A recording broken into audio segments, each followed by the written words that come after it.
Bill Shankly, one of the great characters of football, died early this morning. And in a programme change next tonight, we present a tribute to the man, and you can see that in just a moment.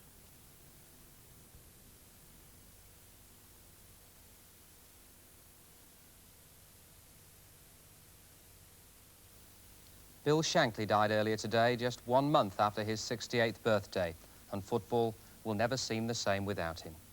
Those who kept vigil outside Liverpool's Broad Green Hospital during Bill's brief illness, and the millions to whom he was a legend, share the grief of his passing. Bill Shankly was unique. And to understand the depth of that loss, we've turned to some of the great names of football whose careers he's shaped and lives he's touched. Deeply saddened men like Ian St John and Dennis Law. To say that Bill was a great football manager is an understatement. He could make average players believe they were great and good players believe they were world beaters. And that's why Liverpool became the best team in Europe. I first met Bill when I was a young player down from Scotland in 1955, trying to make a name for myself with Huddersfield Town, and I never ceased to marvel at him. Well, like Dennis, I was also a youngster in Scotland when I first met Shanks. But I was luckier than Dennis because Shanks was my manager at Liverpool, the scene of all his triumphs. And I was privileged to play a part in the transformation of a fine club into a fabulous club. The greatest times of my life were those unforgettable days of the 1960s at Anfield, when Shanks raised the club from nowhere in the second division to a position commanding the highest respect, not just in Britain, but throughout Europe. It hasn't quite sunk in yet that I will never again experience that firm handshake and rich, rasping voice of his. The only consolation is that few men have ever left so many vivid memories in their wake. Another player Shanks spotted early was England's captain Kevin Keegan. Bill brought Kevin to Liverpool from 4th Division Scunthorpe 10 years ago and made him into a star. He's the sort of man you never thought would die.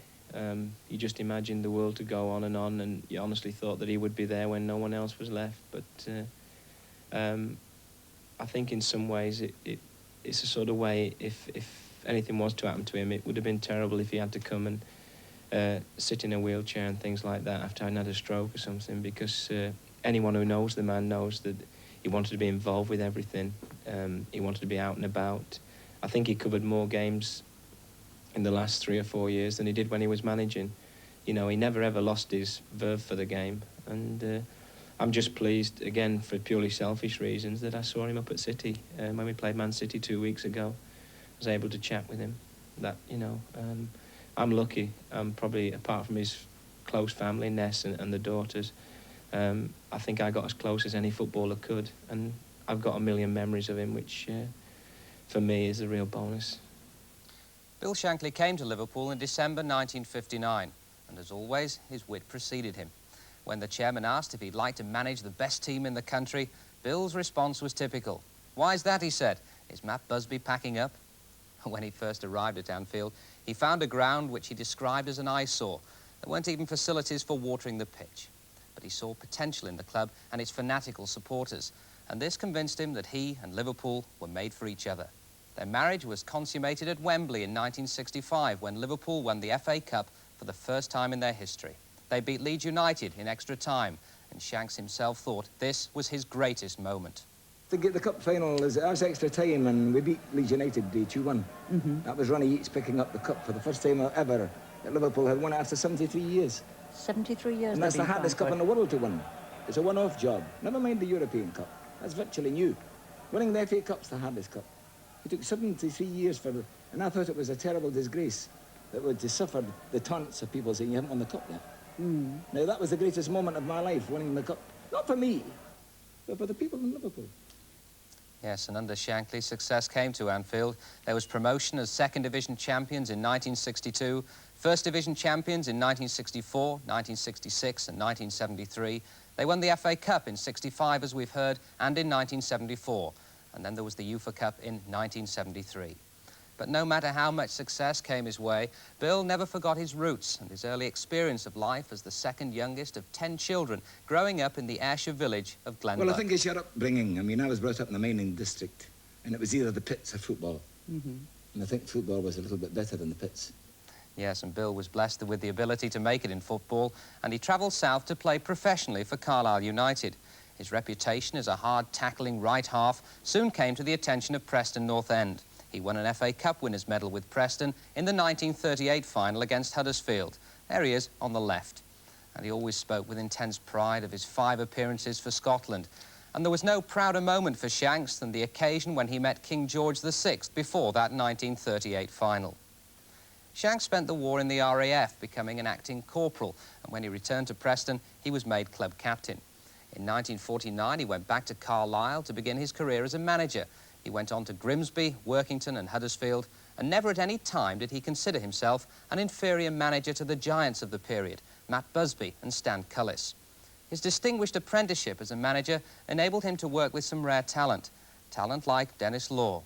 Well, earlier this year, Bill appeared in a Granada programme with Sir Harold Wilson. He talked about Dennis then. Well, there was a famous player called Dennis Law. He was on Huddersfield's books, Shelley, when I went there. His manager, he was only 15-year-old. That was Dennis Law.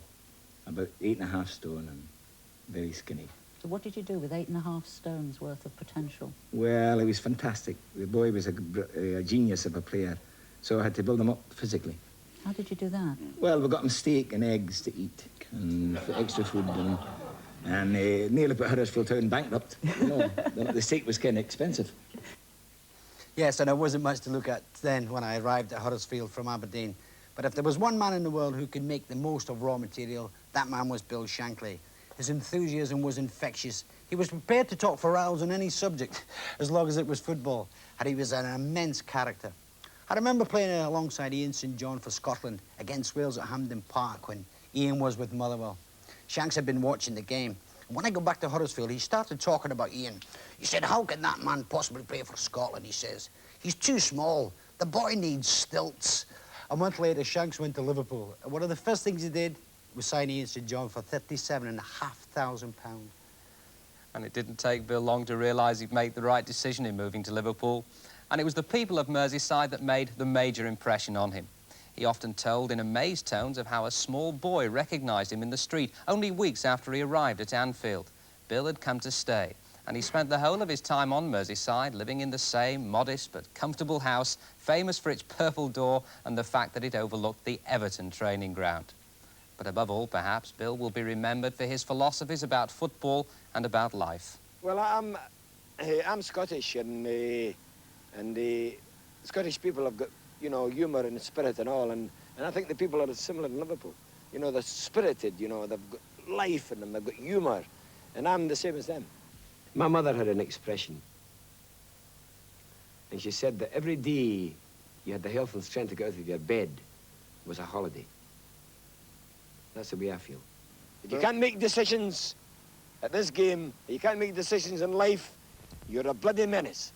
You're better to go and be an MP then. And these other people who are on television, they're amateurs. We're professionals.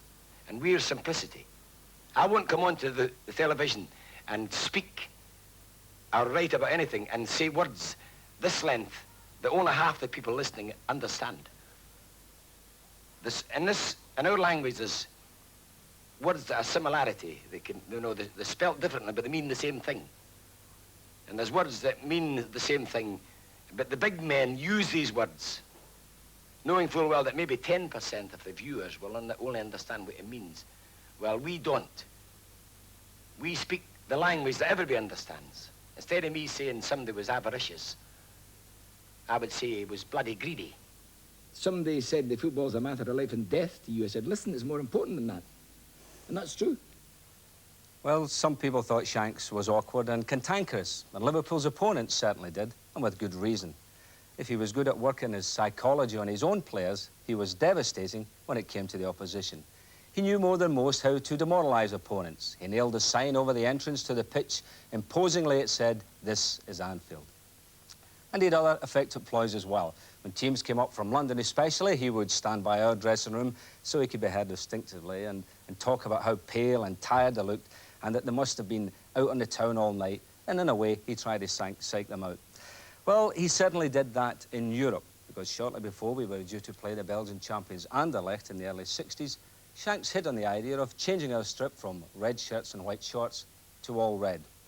But Liverpool were always a physical, muscular-looking team, and the all-red strip made us look even more powerful. He said it put the fear of God into everybody. As far as Shanks was concerned, Liverpool weren't just fit, we were super fit, indestructible. And when the press asked him what his team was for the next match, he said the same as last season. And whenever his players got together, they spoke with great affection, and everybody seemed to have a favourite story to tell. We used to go on, say, on a Thursday or Friday, and if a player was a bit doubtful, and after a while, we got used to his psychology. Shank used to come up and say, for instance, say Tommy was injured. Well, Tom boy, how are you today? Tommy says, I'm struggling for Saturday, boss. Bob? Bob, the lad said he's struggling. There's nothing wrong with you, Tom. Get up to your bed and walk, lad. You'll be all right.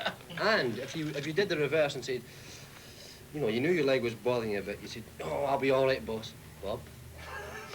How can he play with a leg like that? He can't play with a leg like that, Bob. So then we twigged, we said, right, whatever Shankly says, we're going to try and say the bloody opposite. Do you remember the boss phoning up your specialist one day? Somebody came in and was injured, and the specialist said, oh, you'll be off for a month, son. And he'd came back and he'd said, I've been to see the specialist. He said, I'll be off for a month, boss. He said, what? And immediately he was on the phone to the specialist. He was, you know, as a specialist in his own field. And I remember him saying, you're not dealing with human beings here, sir. Well, a succession of trophies came Liverpool's way, brought to Anfield by 3 different captains. The first was the man Shanks called the Colossus, Ron Yates. A lot of people say now you don't need motivated, but I tell you, he was the best motivator I've ever seen. I remember Ian Culligan, you know, the door was 6'6", and Ian Culligan's only 5'6", and when the tactic talk was finished, he couldn't get back through the door. He'd built him up so much. He felt about 7 feet tall. And this was every one of us. You came out of that room and you were thinking, how many is it going to be this week? And that's how I felt. You know, I can't say about other players, but I think he affected him the same way. I know personally that he affected me like that. Well, then came the Iron Man of Anfield, Tommy Smith. I left college and joined Liverpool, probably because Shanks persuaded my mum to let me go there. And he looked after me like a son, you know. It was for years and years, there was no problems, and I think he welded me into what I am now, if you like. You know, it's strange to see that he won't be there around if he wanted any advice or anything. And thirdly, there was the player the fans nicknamed Crazy Horse, Emlyn Hughes. Since I've been at Rotherham, I've been down to his house maybe 4 or 5 times, sat and had cups of tea with him, or should I say, he demanded me to have a cup of tea with him. And personally, it's a tragic loss for me personally, and I think it's best summed up this morning when I went into the ground and one of the cleaning ladies was just cleaning out my office, and she said, I'm sorry to hear about your old boss, Emlyn. And I said, yeah, I said, it's awful really, isn't it? She said, when I heard on the news this morning, she said, I nearly cried. She said, I've never met the man, but that's what he meant. And that's somebody who's never met him before, so you can imagine the esteem and the, you know, what he meant to a lot of people. Not just football fans. As I say, the lady in the office who cleans up, he meant that much to her as well. But the success and progress he brought to Liverpool in his 15 energetic years had its price. Shanks later talked about it. Well, everything I've got about football, owed to football, and the dedication and what I put into the game. You only get out the game what you put into it, Shelley. And I put everything into it I could, and still do, for the people and for the people that I was playing for and the people that I was manager for. I didn't cheat them out of anything. So I put all my heart and soul to the extent that my family suffered. I must say, it's not very good fair to my wife. I don't go out to pictures or theatres. I think we've only been out twice in Liverpool, my wife and I. What, since you arrived? Yes. I don't think we've been to any... We've never been to any clubs. We've been to the theatre once. And we went to some garden fete during the summer.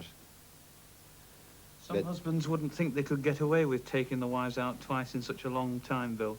How do you do it? Twice in 14 years. Yeah, I think it must be a record. But my wife realises that she's a sensible woman, and she knows that Liverpool's a city that's, we'll say, football crazy. Amazing. And of course, Shanks had a much wider family, the Liverpool supporters. He was the first football manager to have his name glorified on the terraces. He became the king of the Kop, a figure of far greater significance than the players. He was idolised because he was a man who never lost the common touch and always recognised that the game belonged to the fans. On one occasion of celebration at Anfield, when the team paraded yet another trophy round the ground, he saw a police inspector flick a Liverpool scarf disgustedly with his stick. "Don't you dare do that again," Shankly shouted at him. "That's somebody's life." Then, on the steps of Liverpool's St George's Hall, Shankly emphasised those feelings. Since I come here to Liverpool, or to Anfield, I've drummed it into our players time and again that they are privileged to play for you.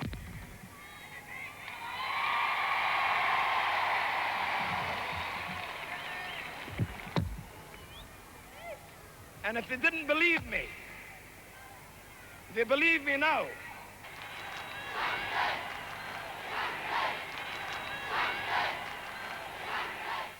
Respected throughout football, Bill's contribution to the game he loved was acknowledged.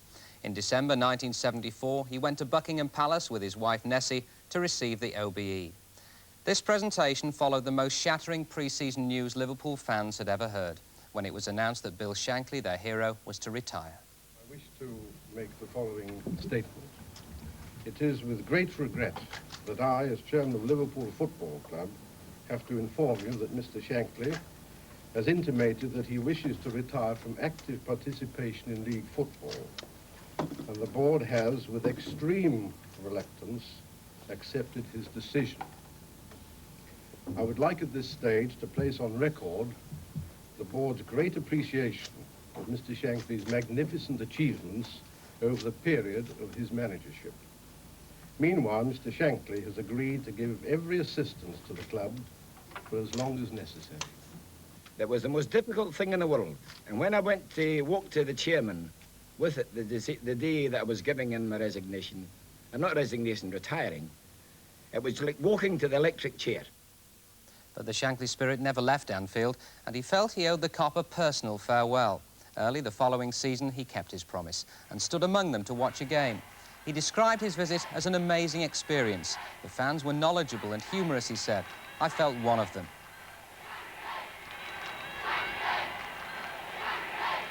Bill prided himself on being close to the fans, and retirement at least gave him an opportunity he would never at one time have dreamed of. He found he broke the traditional barrier between red and blue. It's been amazing since I finished. The people that really, everybody speaks to me. And I speak to everybody. I mean, there's no barrier.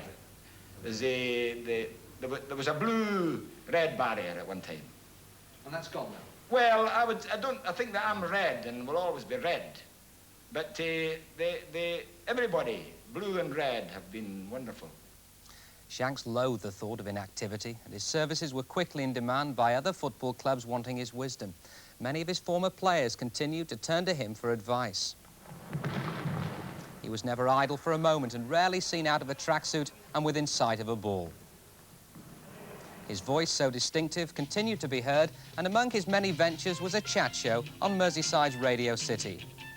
I think we'd almost taken it for granted that Bill would always be around at matches or at celebrity functions. Then, last weekend, he was taken ill and rushed to hospital. The medical reports over the weekend were optimistic, and knowing Shanks as we did, we all felt confident that he'd recover. But yesterday afternoon, his condition deteriorated, and at 1:20 this morning, he died.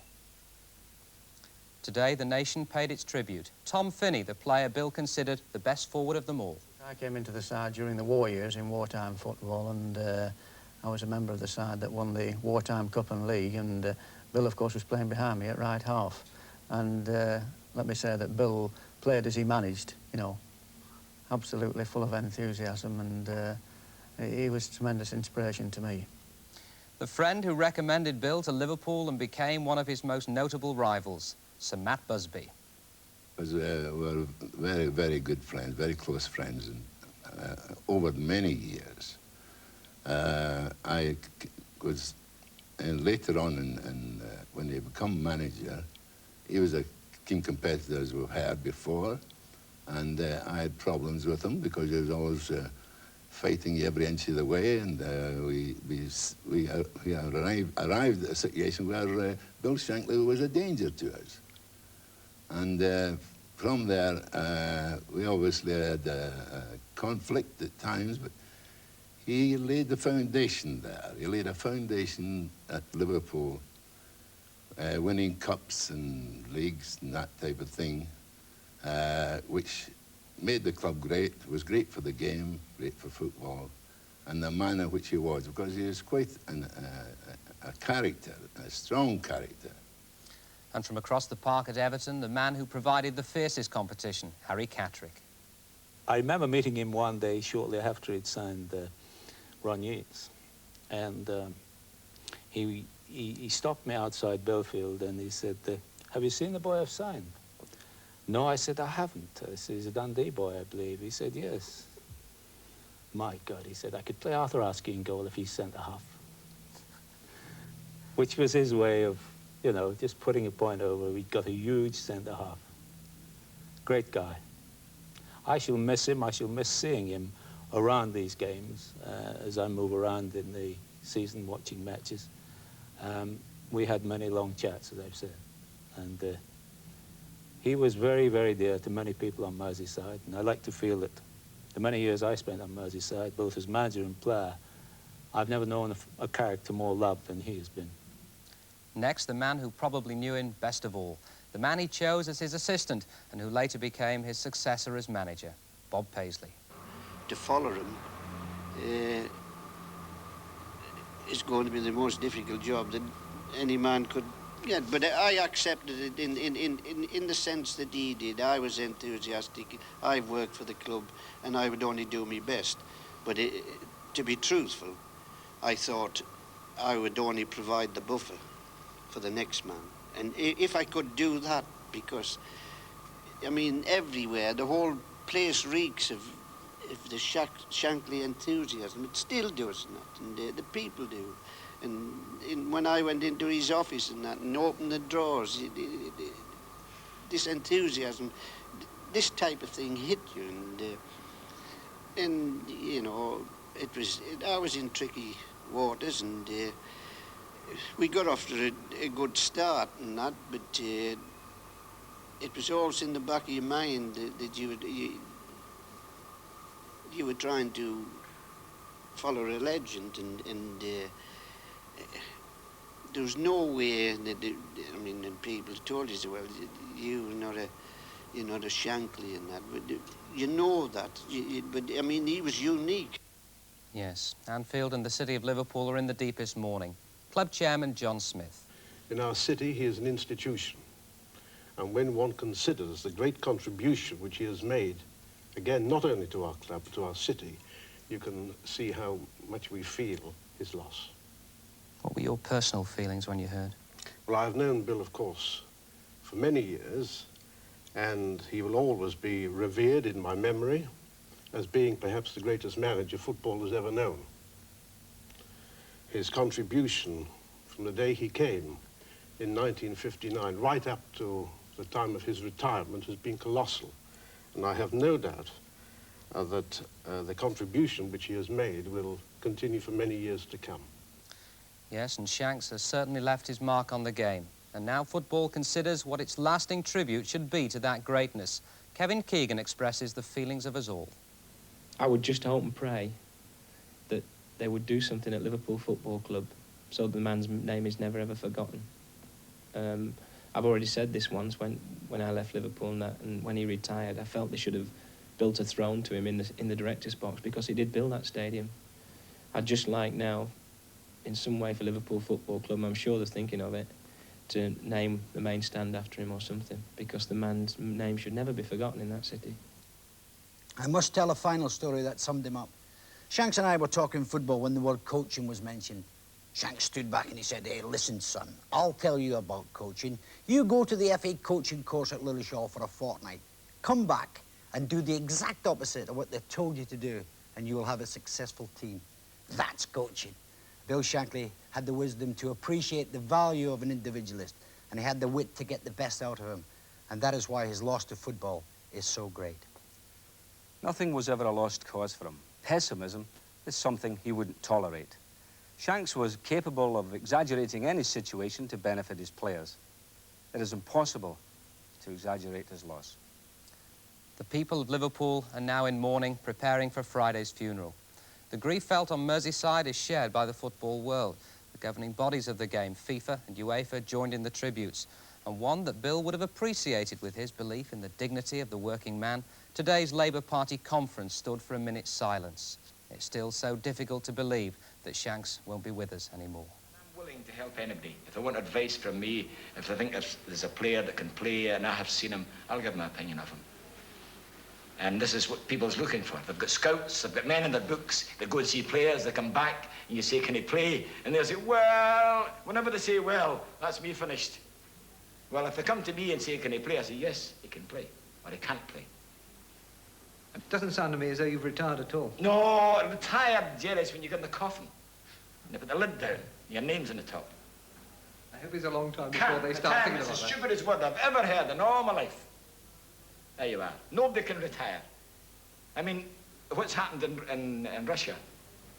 Chow's died, 78. The man who took his place is 71. And the Chinese only start when they're 70. And the people, when they get a certain age here, oh, they should retire. What a word. Eh? Oh. Stricken from the record, retirement. Object to it. Haven't retired, no. Retired from Anfield, yeah. From football and from life, no.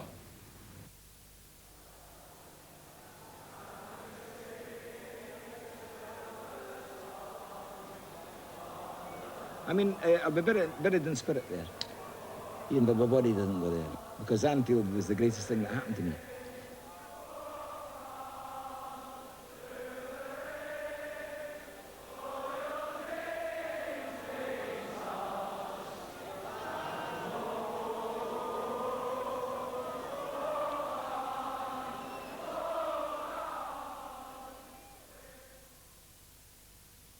That tribute to Bill Shankly was a change to the advertised programme. Before Liverpool's European Cup match against the Finnish champions at Anfield, David Davis reports.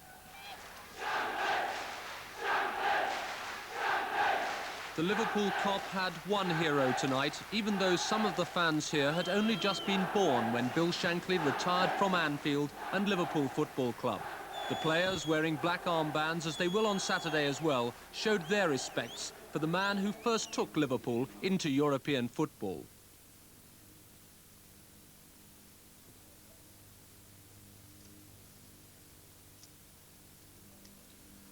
Phil Thompson, visibly with his own memories, was the only Liverpool player to compete under Bill Shankly.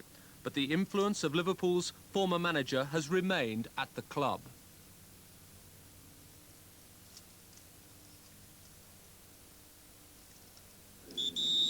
A minute's silence ended, but the club is already planning a more permanent memorial to Bill Shankly at Anfield.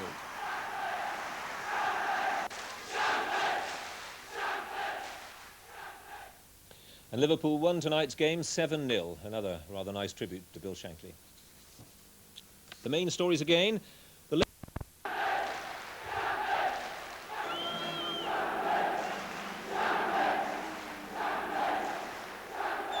Players and officials wore black armbands, and then they lined up on the famous Anfield turf where Bill Shankly's ashes will be scattered on Friday. Everyone stood for a minute's silence.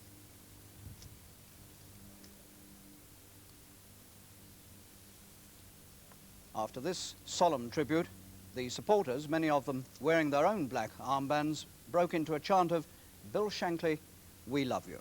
And midway through the game, the crowd let it be known what they want the club to call the multi-million-pound stand that's about to be built at Anfield. The Kop chanted, "We all agree, name the stand Shankly." Tony Gubber has news of the game itself, together with the rest of the 64 featured a game from Anfield. And many of our most memorable sports nights have involved Liverpool and their numerous European triumphs. These events have helped to build a very special relationship between all of us who work for BBC Sport, and Bill Shankly. The finest testimony one can pay to the Messiah of Merseyside is that even among the great post-war English managers, Bill Shankly was a man apart. More demonstrative than Matt Busby, more popular than Don Revie, more humorous than Bill Nicholson, more of a folk hero than Stan Cullis. But Shankly's most striking quality, the one that shone through his personality and was reflected in the lives of so many Liverpudlians, was his stark, unpretentious simplicity. My aim in life was that even in the army, when you went in the services during the war, you got some horrible jobs. They go in the cookhouse to dry about 6,000 dishes, you see, and in the latrines to clean them out. Well, if I had a job to do, even if it was scrubbing the floor, I wanted my floor to be cleaner than yours. Now, if everybody thinks along these lines and does all the small jobs to the best of their ability, that's honesty, then the world will be better, and football will be better. So what we want is hard work. And no football club is ever successful without hard work. Shankly carried that uncomplicated philosophy inside his strutting chest throughout a distinguished playing career with Preston North End. He was their right half in the 1938 FA Cup final against Huddersfield Town. Huddersfield, who Shankly and Preston beat that day, were one of 4 clubs where he served a managerial apprenticeship before he arrived at Anfield in December 1959. At that time, Liverpool supporters were watching second division football, but the city was on the verge of an explosion which was to reverberate far beyond Merseyside over the next decade. The Beatles and other Liverpool groups provided the music to which the fans on the Kop readily found the words. But Shankly's team served up the football. He claimed he then had the best 12 players the country had ever seen. And if that was a typical Shankly exaggeration, there was no quarrelling with the 2 championships they won in the space of 3 seasons. Never had a bond been stronger between supporters, players and manager.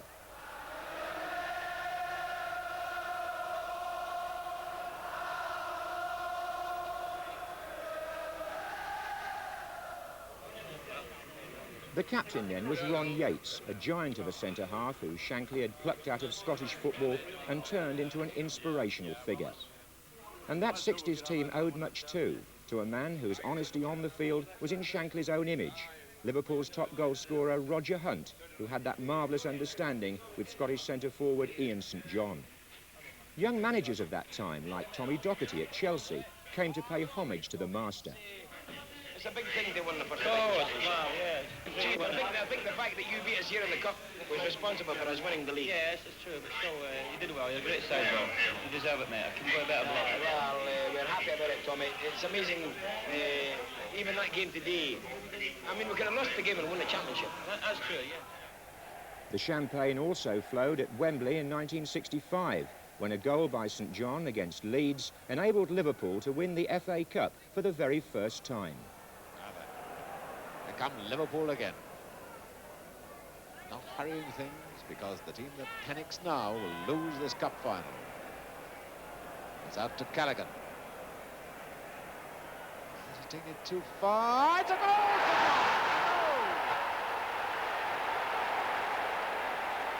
But even in moments of triumph like these, with his team reaching the final of one European competition and the semi-final of another, Shankly was thinking ahead.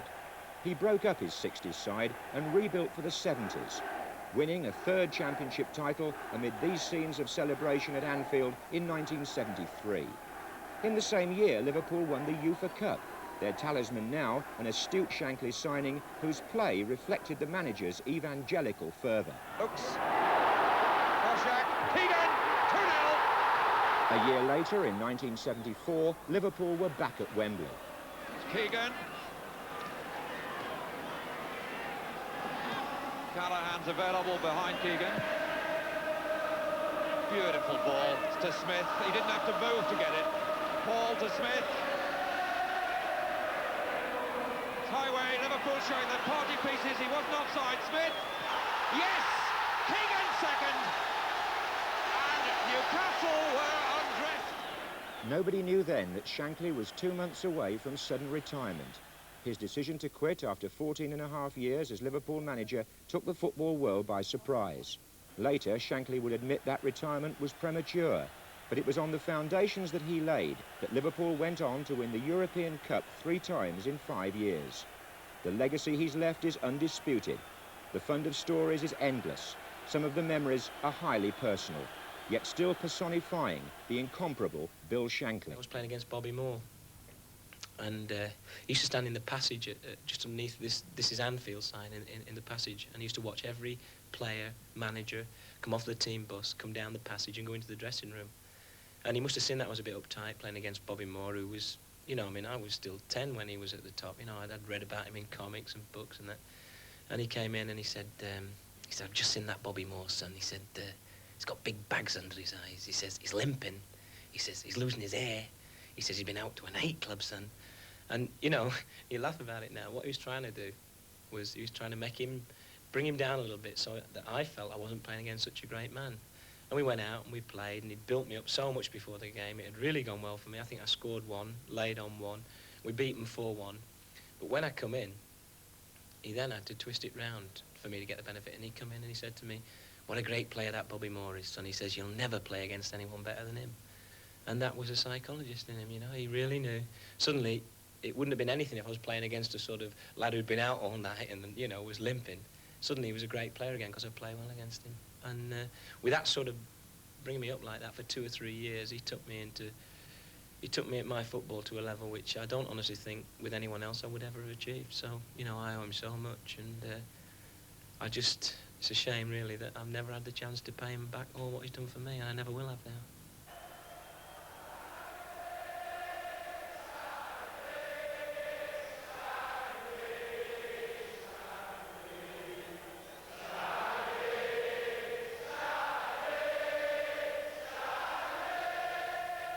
Tribute to Bill Shankly was paid by John Motson. And there's a special programme on Radio 2 tomorrow evening at 7:30 on the life of Bill Shankly. Liverpool supporters stood in silence to honour the man who took their club to the top. And in the first game at Anfield since Bill Shankly died, Liverpool beat the Finns by 7-0 in a European Cup match. Ken Rees reports. There was little chance of a classic game against the Finnish part-timers, but still the fans came in their tens of thousands. Many wore armbands or black favours on Liverpool badges or black ties. This wasn't just a game, it was a remembering of Bill Shankly. The Kop began by singing that well-known footballing hymn. Both sides wore black armbands as they came out, Liverpool hoping to play a game that Shanks would have been proud of. But first, from the Kop, their own special tribute.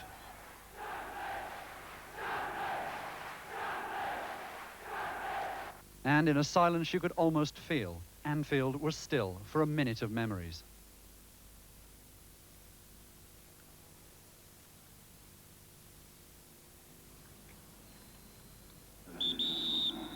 As to the game, well, it looked for quite a while as though the unthinkable might happen, as Liverpool struggled repeatedly to find goals.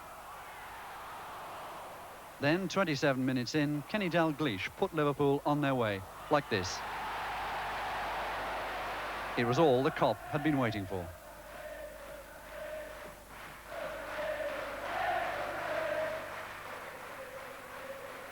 Ken Rees, News at 10, Liverpool. 9 among them and produce some of the best soccer of the season so far. Our sports correspondent Tony Francis has the facts and the figures. Well, 4 of those goals came in an emotional match at Liverpool. With the city still mourning Bill Shankly's death, one of his old boys, John Toshak, took Swansea for their Anfield baptism. Ian Edwards has the story. The Swansea manager, John Toshak, wore a Liverpool shirt to show how closely he identified with his old club's grief at losing Bill Shankly. But the minute's silence was cut short by some unfortunate chanting, which marred the tribute to the great man. Liverpool were already a goal down when in the second half, Latchford put Swansea further ahead. But having done everything right for an hour, things started to go wrong for Swansea defending the Kop end. Robinson brought down Dalglish, McDermott taking the penalty. The Liverpool equaliser again involved McDermott in a sequence of events which Davis will want to forget. First, he brings down McDermott, giving away another penalty. But what happened afterwards was unfortunate, to say the least.